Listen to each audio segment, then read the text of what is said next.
Hello दोस्तों, कैसे हो आप? सभी को नमस्कार, सभी को राम राम। आज अपन लेकर आए हैं एक छोटा सा टॉपिक और वो है घर्षण, मतलब फ्रिक्शन। और घर्षण में आए हुए उन सवालों के बारे में अपन चर्चा करने वाले हैं जो आरपीएससी ने ग्रेड फर्स्ट के एग्जाम में पूछे हैं। तो आइए आप देखते हैं इन सवालों को। सवाल बहुत इंपॉर्टेंट है, इस सवाल को आप देखिए, इसको आराम से पढ़िए। ये सवाल, इस कॉन्सेप्ट पर आधारित सवाल आजकल बैक टू बैक एग्जाम में आ रहे हैं। मैं ग्रेड सेकंड की बात करूं, वहां भी बैक टू बैक सवाल ही पूछ चुका है। फर्स्ट ग्रेड की बात करें, यह सवाल बैक टू बैक एग्जाम में पूछा है। हाँ, बस थोड़े डाटा चेंज करता है और बस एक ही कॉन्सेप्ट पर आधारित सवाल आजकल बहुत ज्यादा दे रहा है। तो इसके बारे में अपन बात करते हैं। पहले आप सवाल पढ़ लीजिए और सवाल देखो क्या है। यदि 60 न्यूटन का क्रेट खुरदरी क्षैतिज सतह पर स्थिर है, इस पर 21 न्यूटन का क्षैतिज बल लगाया जाता है। यदि घर्षण गुणांक म्यू एस बराबर 0.5 तथा म्यू के बराबर 0.4 है तो क्रेट पर घर्षण बल का परिमाण क्या होगा? तो आओ देखो, सवाल आपने पढ़ लिया होगा। इसके लिए हमें क्या करना होता है, हमें एक बात पता करनी होती है कि जो आपने बाह्य बल लगाया है, उस बाह्य बल से वो बॉडी मोशन में आती है या नहीं आती है। अगर आती है तो घर्षण बल का केस कुछ अलग बनता है, अगर मोशन में नहीं आती है तो घर्षण बल का केस कुछ अलग बनता है। ठीक है, आओ देखो करते हैं बात। आज थोड़ा टाइम लग सकता है तो कोई बात नहीं, आप लगाइए। ये कोई क्रेट है और यहां खुरदरी सतह पर रखी हुई है। स्थैतिक घर्षण गुणांक 0.5 है तो गतिक घर्षण गुणांक 0.4 है। और आप लगा रहे हो यहां बाह्य बल, जिसकी वैल्यू यहां 21 न्यूटन है। और इसका जो भार दे रखा है W इक्वल टू mg, इसकी वैल्यू 60 न्यूटन है। जब अपन को म्यू एस और म्यू के दे रखा है तो एक बार के लिए देखो, एक बार आप एफ एस मैक्स पता कर लो। तो देखो हमें ये आना चाहिए कि अधिकतम स्थैतिक घर्षण बल, जिसको अपन सीमांत घर्षण बल भी कहते हैं, लिमिटिंग फ्रिक्शन फोर्स भी कहते हैं, इसकी वैल्यू होती है म्यू एस और एम जी।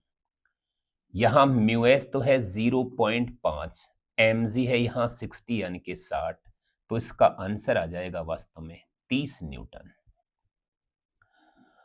एक बार आप गतिक घर्षण बल भी पता कर लो, इसकी वैल्यू होती है म्यू के एम जी। म्यू के 0.4 है, एम जी यहां 60 न्यूटन दिया है, तो यह आ जाएगा 24 न्यूटन। ध्यान दीजिए, बाह्य बल 21 न्यूटन है, सीमांत घर्षण बल या maximum static friction force 30 Newton, जबकि गतिक घर्षण बल 24 न्यूटन है। अब हम किसकी बात करें, इसका सही आंसर क्या होगा? तो देखो, पहले हमें यह पता करना होगा कि बॉडी रेस्ट में है या बॉडी मोशन में है। और ये जानने के लिए हमें ये एफ एस मैक्सिमम पता करना जरूरी था। एफ एस मैक्सिमम मतलब अधिकतम स्थैतिक घर्षण बल 30 न्यूटन है। इसका मतलब है कि बाह्य बल का मान 30 न्यूटन से ज्यादा करने पर बॉडी मोशन में आएगी। अगर बाह्य बल का मान 30 न्यूटन और 30 न्यूटन से कम है तो बॉडी रेस्ट में रहेगी। 30 न्यूटन से ज्यादा बल लगाओगे तो बॉडी मोशन में आती है, और जब बॉडी मोशन में आती है तो घर्षण बल का मान गतिक घर्षण बल होता है और वो 24 न्यूटन होगा। और गतिक घर्षण बल बाह्य बल पर डिपेंड नहीं करता, फिर फिक्स हो गया 24 न्यूटन। लेकिन कब? जब बॉडी मोशन में हो। और बॉडी मोशन में कब होगी? जब बाह्य बल का मान एफ एस मैक्स से ज्यादा हो, मतलब यहां 30 न्यूटन से ज्यादा होता तो बॉडी मोशन में आती। मतलब आज बॉडी रेस्ट में है क्योंकि कितना बल लग रहा है, 21 न्यूटन। अब बाह्य बल 21 न्यूटन, मतलब बॉडी रेस्ट में ही रहेगी। तो जब बॉडी रेस्ट में ही रहती है तो जो लगने वाला घर्षण बल होता है वो होता है स्टैटिक फ्रिक्शन फोर्स, यानी कि एफ एस, और इसकी वैल्यू होती है बाह्य बल के बराबर।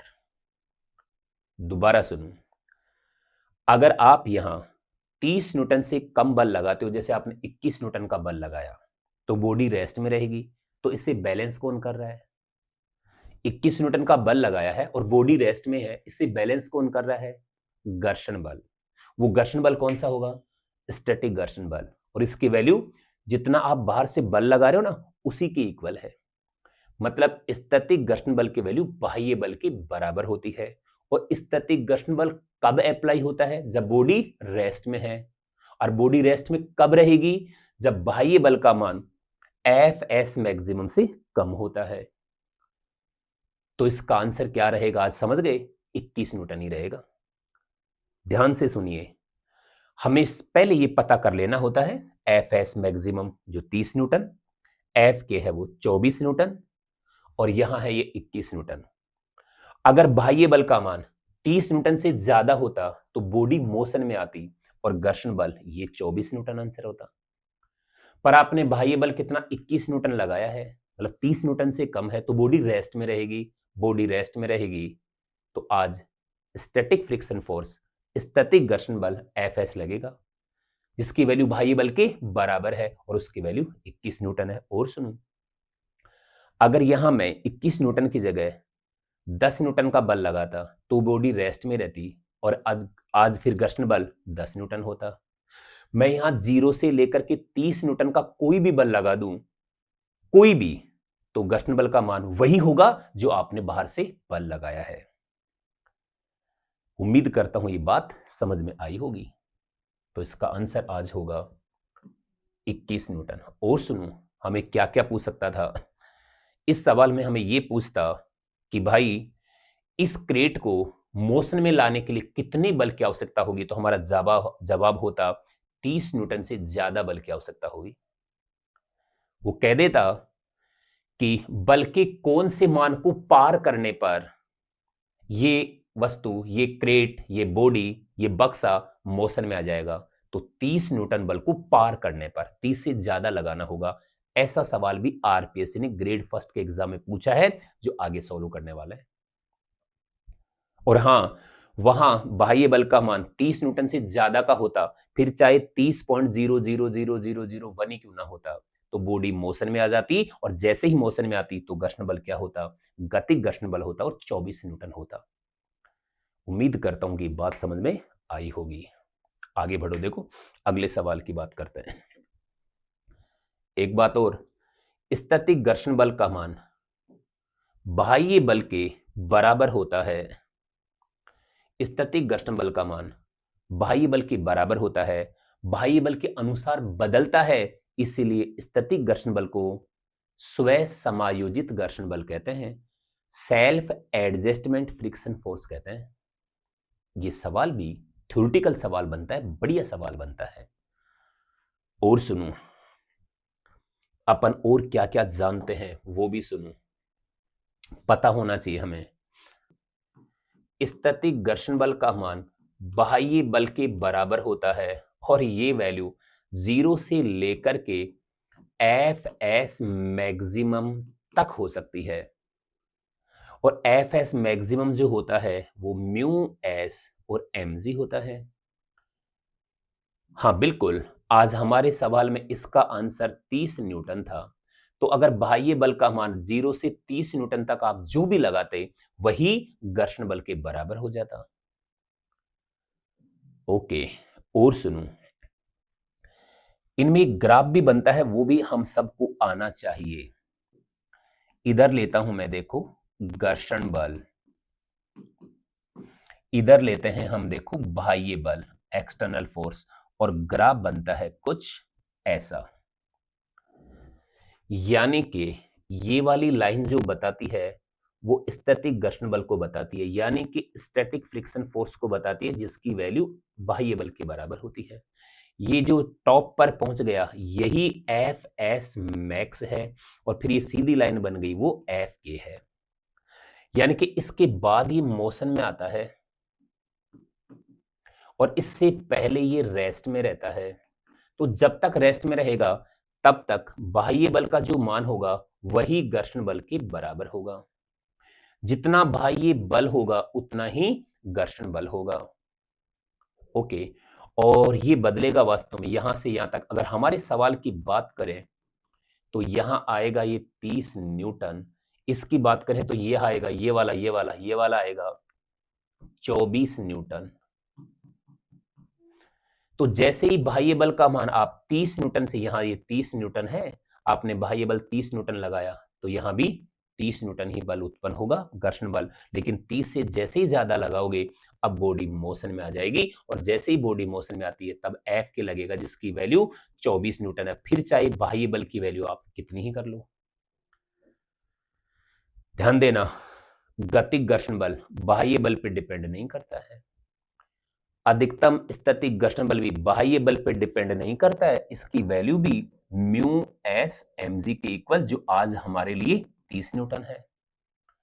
लेकिन एफ एस की वैल्यू बाह्य बल पर निर्भर करती है, इसीलिए स्टैटिक घर्षण बल को हम सेल्फ एडजस्टमेंट फ्रिक्शन फोर्स या स्व समायोजित घर्षण बल कहते हैं। ठीक है, तो उम्मीद करता हूं कि ये बात समझ में आई होगी। ऐसे सवालों में सबसे पहले ये देख लेना होता है कि बॉडी मोशन में है या नहीं है। अगर बॉडी मोशन में है तो घर्षण बल कौन सा लगेगा, गतिक वाला। अगर बॉडी रेस्ट में ही है तो घर्षण बल उतना ही लगेगा जितना आपने बाहर से बल लगाया है। ठीक, आगे बढ़ो। ये देखो, आप क्षैतिज सतह पर रखे 10 किलोग्राम द्रव्यमान के एक ब्लॉक पर एक बल लगाया जाता है। यदि स्थैतिक घर्षण गुणांक 0.2 है और गुरुत्वीय त्वरण का मान 9.8 मीटर प्रति सेकंड स्क्वायर है, तो अधिकतम स्थैतिक घर्षण बल का मान क्या है? आज क्या पूछा है? अधिकतम स्थैतिक घर्षण बल, मैक्सिमम स्टैटिक फ्रिक्शन फोर्स पूछ लिया। अधिकतम स्थैतिक घर्षण बल का मान क्या है जिसे गतिमान करने के लिए पार करने की आवश्यकता होगी। मतलब अपन से मैक्सिमम स्टैटिक फ्रिक्शन फोर्स पूछ लिया, क्योंकि उसी को पार करने पर बॉडी मोशन में आएगी। ठीक है, तो ये तो बहुत ही सरल और बहुत ही आसान। आज हमसे तो डायरेक्ट ही उसने एफ एस मैक्स पूछा है, अधिकतम स्थैतिक घर्षण बल पूछा है, जिसकी वैल्यू म्यू एस और एम जी होती है। म्यू एस यहां 0.2 है, एम यहां 10 है और जी की वैल्यू 9.8 है। जब आप सोल्व करते हो तो इसका आंसर आएगा, देखो ये 2 हो जाएगा, 9.8 से गुणा करने पर वास्तव में ये 19.6 और न्यूटन में आएगा। इसका आंसर हमारा ये होगा, आरपीएससी ग्रेड फर्स्ट 2022 में पूछा हुआ सवाल। ठीक है, और ये वाला जो सवाल था ये 2018 में आया हुआ सवाल था। आगे बढ़ो। अब देखो ये सवाल 2015 में पूछा था और डिट्टो वैसा ही सवाल था जैसे हमने पहला वाला सवाल किया, बस डाटा थोड़े से चेंज है। सुनो ध्यान से। 40 न्यूटन भार का क्रेट खुरदरी क्षैतिज सतह पर स्थिर है। इस पर 12 न्यूटन क्षैतिज बल आरोपित किया जाता है। यदि घर्षण गुणांक म्यू एस बराबर 0.5 और म्यू के बराबर 0.4 है तो क्रेट पर लगने वाले घर्षण बल का मान क्या होगा? डिट्टो वैसा का वैसा। और हमें क्या करना होगा? पता करना होगा कि बॉडी मोशन में है या नहीं है। सुनो ध्यान से, आओ एक बार लिख देते हैं। इसका भार यानी कि W equal to m g equal to है 40 न्यूटन। ओ भाई 40 न्यूटन खुरदरी सतह है, जो आप बाहर से बल लगा रहे हो वो 12 न्यूटन है। आपको यहां म्यू एस 0.5 दे रखा है, म्यू की 0.4 दे रखा है, और कहता है कि क्रेट पर लगने वाले घर्षण बल का मान क्या होगा। तो देखो वही कहानी, सबसे पहले आप एफ एस मैक्स पता करो। अब ज्यादा टाइम नहीं लेंगे हम। जो म्यू एस एम जी होगा 0.5 और एम जी की वैल्यू आज कितनी है 40, तो इसकी वैल्यू हो जाएगी भैया 20 न्यूटन। ओके, अब अपन एफ के भी ले लेते हैं। हालांकि एफ के ज्ञात करना शायद यहां जरूरी नहीं है, लेकिन एक बार फिर अपन ले ही लेते हैं। एफ के इक्वल टू म्यू के एम जी 0.4 गुना ये आ गया 40, देखा जाए तो ये 16 न्यूटन। अब वहां फिर हमें भ्रम होता है कि 16 न्यूटन लें कि अपन 20 न्यूटन लें, और बाह्य बल कितना है 12 न्यूटन लें। अब आप समझ गए होंगे कि इसका आंसर क्या होगा 12 न्यूटन। देखो कैसे, पहले ही पता करो कि बॉडी मोशन में है या नहीं है। तो देखो इस बॉडी को मोशन में लाने के लिए कम से कम कितना बल चाहिए भाई, 20 न्यूटन से ज्यादा बल चाहिए। अगर बाह्य बल का मान 0 से 20 न्यूटन तक बल लगाओगे तो बॉडी रेस्ट में रहेगी, और जब बॉडी रेस्ट में रहेगी तो घर्षण बल जो होता है वो स्थैतिक घर्षण बल होता है, और वो बाह्य बल के बराबर होगा। अगर बॉडी मोशन में है तो मोशन में लाने के लिए आपको आज 20 न्यूटन से ज्यादा बल लगाना पड़ेगा, और जैसे ही मोशन में आएगी घर्षण बल कितना 16 न्यूटन हो जाएगा। पर आप समझो आराम से, आज यहाँ अधिकतम स्थैतिक घर्षण बल कितना है, आज यहाँ 20 न्यूटन है। मतलब 20 न्यूटन से ज्यादा बल लगाओगे तो बॉडी मोशन में आएगी। आपने कितना लगाया 12 न्यूटन का बल, मतलब बॉडी रेस्ट में है। अब बॉडी रेस्ट में है तो कौन सा बल लगेगा, स्थैतिक घर्षण बल।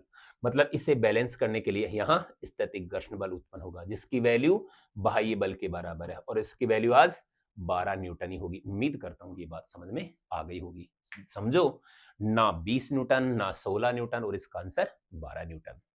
ठीक है, आगे बढ़ते हैं। इस सवाल को देखिए, एक वाहन सड़क पर विनोद चाल से चल रहा है। यदि वाहन के टायर एवं सड़क के मध्य घर्षण गुणांक म्यू है, तो वह न्यूनतम दूरी जिसे वाहन को रोका जा सकता है वो क्या होगी। देखो क्या कह रहा है, वो कहता है कि ये वाहन चलता है, इनिशियल वेलोसिटी v नोट है, और थोड़ी देर बाद में जाकर के ये घर्षण की वजह से रेस्ट में आ जाता है और s दूरी तय करता है। घर्षण गुणांक यहां म्यू दे रखा है, घर्षण गुणांक यहां म्यू है, तो तय की गई दूरी का मान क्या होगा। तो देखो, एक तो इस सवाल में ये स्थैतिक घर्षण गुणांक दिया है, इसको घर्षण गुणांक ही देना चाहिए था। ये सवाल इससे पहले भी मेडिकल और इंजीनियरिंग एग्जाम में आ चुका है, वहां घर्षण गुणांक ही दिया था। बीएचयू और ऐसे एग्जाम में ये पूछा जा चुका है। अब सुनिए, और ये आरपीएस ने 2013 में पूछा है। अब सुनना ध्यान से। एक तो हमें ये पता होना चाहिए कि ऐसे केस में, और माइनस किस वजह से आ रहा है, माइनस आ रहा है कि गति मंदित हो रही है, तो मंदित की वजह से यहां पे माइनस आ रहा है। बाकी जो त्वरण का जो परिमाण होगा वो म्यूजी होगा। ठीक, अब देखो, गति का तीसरा समीकरण काम में लो, और गति का तीसरा समीकरण क्या कहता है, v square equal to u square plus 2as, final velocity 0, initial velocity v naught square, फिर प्लस, फिर ये 2, a की वैल्यू है यहाँ माइनस में म्यूजी, और ये s, यकीन करिए सॉल्व करने पर s इक्वल टू आएगा v नोट स्क्वायर अपॉन 2 और म्यूजी। ऐसा कुछ आंसर होगा, v नोट स्क्वायर अपॉन 2 म्यूजी, यही हमारा आंसर होगा। ठीक, बहुत सरल, बहुत ही आसान। और सुनो, कल को अपन से यहां टाइम भी पूछ सकता है कि रुकने में कितना टाइम लगेगा। तो पहला समीकरण v बराबर u प्लस एटी, ये 0, ये v नोट, ये माइनस में म्यूजी, और ये t, वास्तव में t की वैल्यू होगी v नोट अपॉन म्यूजी। हमसे ऐसा भी पूछ सकता था। ठीक है, आगे बढ़ते हैं। ये थ्योरेटिकल सवाल है, 2018 में आया हुआ सवाल है। ये किस बेस पे है, तो मैं कुछ बातें बोल देता हूं। हमें पता है कि घर्षण बल हमेशा आपेक्षिक गति का विरोध करता है, घर्षण बल एरिया पे डिपेंड नहीं करता है, और घर्षण बल हमेशा सतह के अनुदिश लगता है, सतह के समांतर लगता है। ये बातें अपन को पता हैं, बस इन्हीं बातों को लेकर के आपको ये स्टेटमेंट पढ़ने हैं। कहता है घर्षण बल दो संपर्क पृष्ठों के बीच आपेक्षिक गति का विरोध करता है। सही आंसर। घर्षण बल संपर्क बल का, कॉन्टैक्ट फोर्स का संपर्क पृष्ठों की उभयनिष्ठ स्पर्श रेखा के अनुदिश घटक है। बिल्कुल सही है, मतलब सतह के अनुदिश लगता है, ठीक है, समांतर लगता है। स्थैतिक घर्षण बल आपेक्षिक गति का विरोध करता है और यह सदैव पृष्ठों के एरिया, क्षेत्रफल पर निर्भर करता है। ये बात गलत है। और गतिक घर्षण वास्तविक आपेक्षिक गति का विरोध करता है और यह पृष्ठों के संपर्क क्षेत्रफल पर निर्भर नहीं करता। ये बिल्कुल सही है, एरिया पे डिपेंड नहीं करेगा और हमेशा आपेक्षिक गति का विरोध करेगा। तो तीसरा स्टेटमेंट गलत है, लेकिन इसका सही आंसर कौन सा होगा? तीसरा ही इसका, यानी कि जो सी है, यही इसका सही आंसर होगा। ठीक है, आगे बढ़ते हैं। इस सवाल को देखिए, ये सवाल टाइप नहीं हो पाया था, लेकिन आरपीएससी 2025 में ये पूछा गया सवाल है। इस सवाल के बारे में देखिए, ये कहता है कि एक बस जिसके ऊपर एक सूटकेस रखा है जिसका द्रव्यमान 10 किलोग्राम है और यहां सूटकेस और इसकी फर्श के मध्य घर्षण गुणांक, स्थैतिक घर्षण गुणांक म्यूएस बराबर 0.2 है, ऐसा उसने दिया। अब कहता है बस का अधिकतम त्वरण क्या होगा जिससे सूटकेस फिसले नहीं, मतलब सूटकेस ना फिसले, इसके लिए ज्यादा से ज्यादा त्वरण कितना हो सकता है? तो बहुत सरल, बहुत ही आसान। ऐसे केस में इसका जो आंसर आता है ए maximum equal to mu G. इसके लिए अपने ट्रिक भी बताते हैं कि फिसलने वाली कंडीशन हॉरिजॉन्टल है या वर्टिकल है। तो हॉरिजॉन्टल में त्वरण की वैल्यू म्यू जी होती है और वर्टिकल में जी अपॉन म्यू होती है। याद करो, कुछ ट्रिक याद करिए। अभी तो मैं डायरेक्ट आंसर बताने वाला हूं। म्यू की वैल्यू कितनी है? 0.2 और जी की वैल्यू 9.8, 1.96 मीटर पर सेकंड स्क्वायर, और इसका आंसर सेकंड आएगा। उम्मीद करता हूं कि ये बात समझ में आई होगी। तो चलो ठीक है, अब मिलते हैं अपन अगले वीडियो में, अगली क्लास में किसी नए टॉपिक के साथ। तब तक आप खुश रहिए, मस्त रहिए और स्वस्थ रहिए। श्री कृष्ण गोविंद हरे मुरारी, हे नाथ नारायण वासुदेवा। श्री कृष्ण भगवान की जय। Thank you.